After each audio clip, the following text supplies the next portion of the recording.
இன்றைக்கு நமது தலைப்பு 2-6-10 உழைப்பால் ஏற்படும் உயர்வை பற்றி பேசப் போகிறோம்.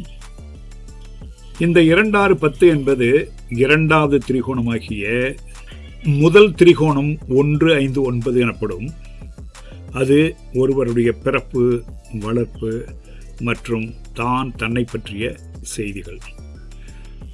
இரண்டாவது திரிகோணம் 2-6-10 ஆகும்.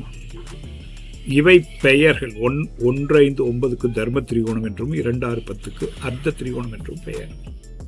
2-6-10 என்பது 10 என்னும் தொழில், 6 என்றும் உழைப்பால் 2 என்ற வெகுமதியை அனுபவிப்பது.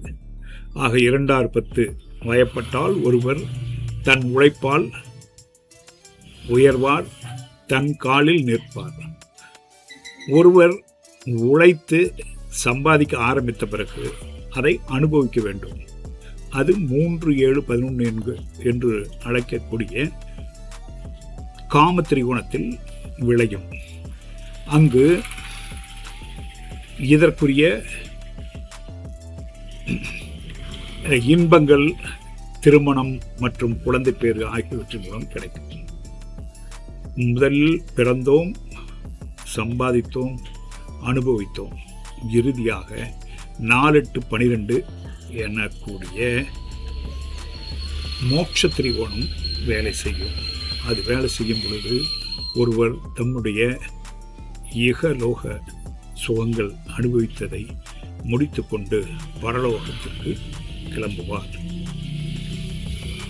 ஆக 2-6-10, 10 என்பது தொழில், 6 என்பது உழைப்பு, 2 என்பது வெகுமதி.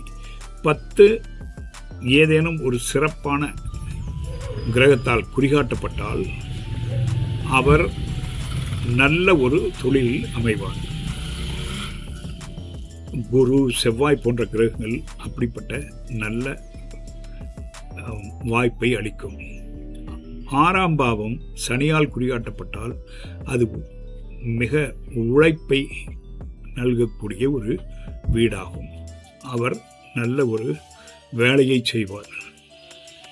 2ஆம் பாவம் சுக்கிரன் மற்றும் குருவால் குறிகாட்டப்பட்டால் நல்ல ஒரு வெகுமதி கிடைக்கும். இதுவே 2-6-10 ஆகிய பாவங்களின் சாராம்சமாகும். கவனித்தமைக்கு நன்றி. வணக்கம்.